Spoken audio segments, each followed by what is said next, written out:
성부와 성자와 성령의 이름으로 말씀드립니다. 한 주간 동안 안녕하셨는지요? 저는 집안일로 인하여 매우 분주한 한 주를 보냈습니다. 집안 분위기를 일신하기 위해 새로운 가구를 들이는 일에 신경을 많이 썼기 때문입니다. 올해가 제가 지금 살고 있는 집에 이사 온 지 만 10년째 되는 해입니다. 그랬더니 묵은 짐들이 늘어나고 책상과 책꽂이 등 낡고 불필요한 가구들이 눈에 띄기 시작했습니다. 앞으로 10년을 위해 집을 좀 심플하게 꾸미고 싶다는 마음에 묵은 가구들과 책가지를 버리고 새로운 가구를 배치하니 일주일이 후딱 지나가 버렸습니다. 저를 포함하여 사람들이 가끔 주변을 정리하고 싶을 때가 있는 것 같습니다. 그것은 어쩌면 내가 지금 마음을 새롭게 먹고 있음을 행동으로 보여주기 위한 것이 아닐까 하는 생각을 해보게 됩니다. 예전보다는 깨끗하고 편해진 공간에서 다가올 10년을 시작하게 된 제게 주님의 은총이 함께 하시길 기원합니다. 오늘 복음에서 예수님은 이렇게 말씀하십니다. 이 세대를 무엇에 비길 수 있으랴?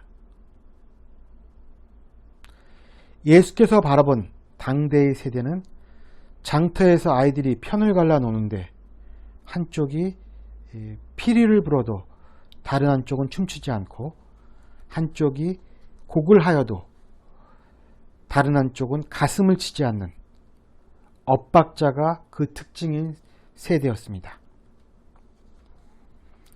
그런데 예수님 왜 이런 비유를 드셨을까요? 요즘 아이들은 놀이동산, 컴퓨터 게임, 유튜브 등 놀이 문화의 과잉 시대에 살고 있지만 당시의 아이들에게는 별 놀이가 없었고 그 놀이도 단조롭기 짝이 없었을 것입니다. 그래서 당시 아이들이 보고 배운 놀이란 결혼식이나 장례식을 보고 따라하는 놀이 정도였습니다.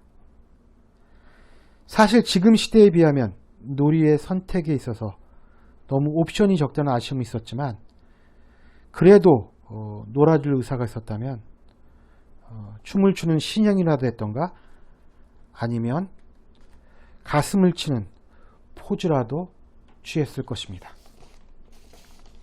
즉 문제의 핵심은 다른 무리의 아이들이 놀이를 제안한 무리에 전혀 호응할 의사가 없었던 것입니다.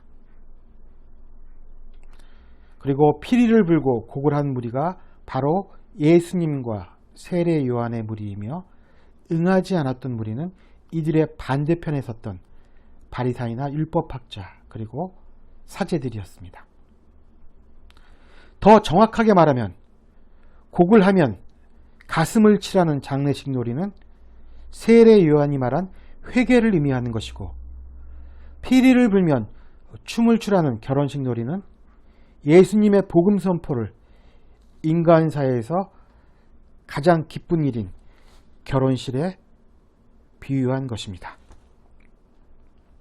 그러나 세례 요한과 예수를 반대한 무리들은 회개와 복음 선포 그 어느 메시지에도 무감각하고 따분해했으며 더 나아가 노골적인 적대감까지 드러낸 것입니다. 그리고 그 적대감은 다음 예수님의 말씀에서 정확하게 드러나고 있습니다. 요한이 나타나서 먹지도 않고 마시지도 않으니까 저 사람은 미쳤다고 하더니 사람의 아들이 와서 먹기도 하고 마시기도 하니까 보아라 저 사람은 즐겨 먹고 마시며 세리와 죄인하고만 어울리는구나 하고 말한다. 금욕적이고 절제력이 강해서 며칠을 굶어도 잘 견디는 요한을 귀신이 들렸기 때문이라고 몰아세우고 세리와 죄인들과도 잘 어울렸던 예수님을 먹보여 술꾼이라고 폄훼했던 무리들은 당대의 사람들이 하느님의 일에 대해 얼마나 사악한 마음을 품고 있었는지를 잘 보여주는 좋은 신뢰가 될 수 있습니다.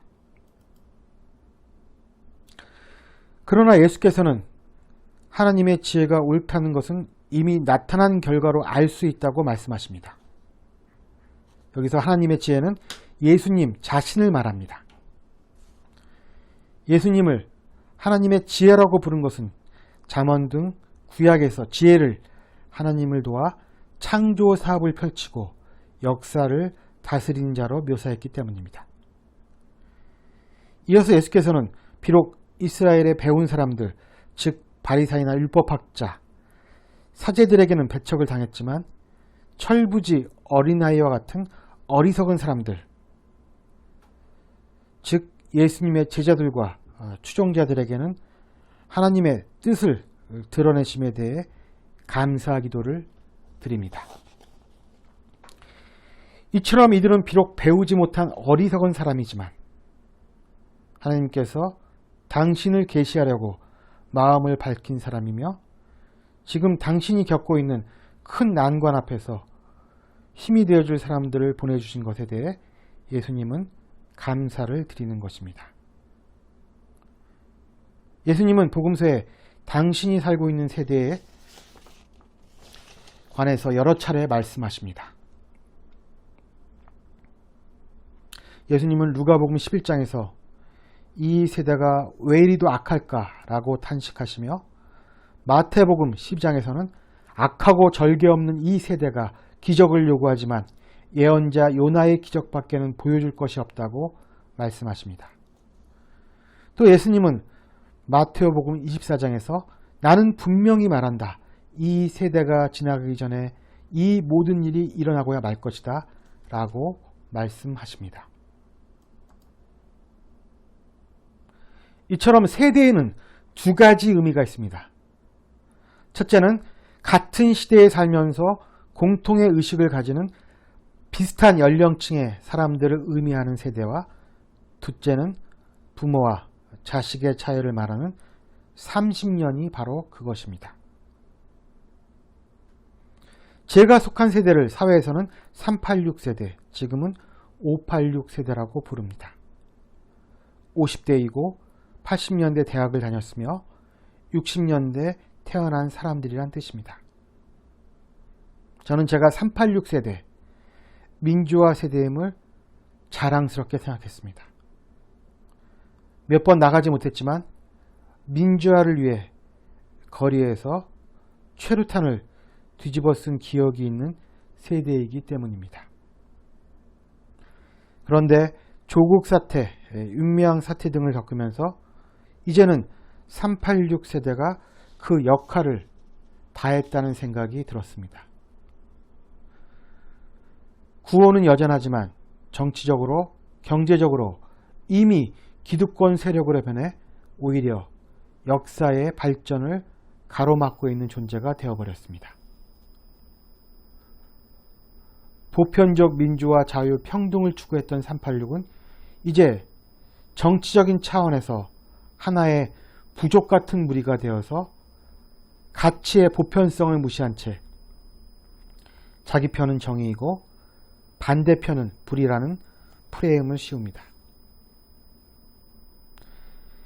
자신들의 행동이 기존 사회의 윤리와 도덕에 대한 국민들의 기대 수준을 크게 떨어뜨렸다는 것에 대해 반성을 하지 못합니다. 모든 것을 법으로 해결하자고 우기며 결국 정권의 눈치를 보는 사법부의 판결을 통해 법망마저 빠져나가 버립니다. 어쩌면 이들이 타도하고자 했던 무리들보다 더 타락했는지도 모릅니다. 저는 이러한 일련의 사태를 접하면서 오랜 시간 동안 우리 현대사를 찬란하게 수놓았던 한 세대가 이제 그 역할과 수명이 다하고 물러날 때가 되었음을 느낍니다. 이제 남은 일은 겸손하게 뒷방 늙은이로 살아가는 일뿐입니다. 예수님이 지금 세대에 사셨더라도 이렇게 말씀하셨을 것입니다. 이 세대가 왜 이리도 악할까? 인간이 악한 것, 그리고 인간이 모인 세대가 악한 것은 어쩌면 인간의 숙명일 것입니다. 그래서 사도 바울은 로마서 12장에서 이렇게 말한 것입니다. 여러분은 이 세대를 본받지 말고 마음을 새롭게 하여 새 사람이 되십시오. 이리하여 무엇이 하나님의 뜻인지, 무엇이 선하고 무엇이 그분 마음에 들며 무엇이 완전한 것인지를 분간하도록 하십시오. 사도 바울은 오늘 이 독서에서 어떻게 우리가 새 사람이 될 수 있는지를 말하고 있습니다. 그 방법은 오직 중단 없는 내적 투쟁뿐입니다. 내가 선을 행하려 할 때마다 언제나 내 발목을 잡는 악을 깨달아야 한다는 것입니다. 그리고 그 악은 나의 힘이 아니라 주 예수 그리스도를 통해서만이 벗어날 수 있음을 고백하라는 것입니다. 우리가 무기력한 퇴물이 되지 않는 방법은 오로지 이것밖에 없다고 말합니다. 하나님이 모든 세상을 포용하면서 초월해 있듯이 우리도 한 세대에 속해 있지만 그 세대를 초월해 있는 존재입니다. 한 세대에 속해 있으면서 세대를 초월한 그리스도인으로 살아갈 사명이 있음을 잊지 않는 것, 그것이 우리가 가야 할 길입니다. 그리고 하나님의 일을 하느라 고생하며 무거운 짐을 지고 허덕이는 자에게는 주님이 주시는 쉼과 안식이 분명히 함께 하실 것입니다. 성부와 성자와 성령의 이름으로 말씀드렸습니다. 아멘.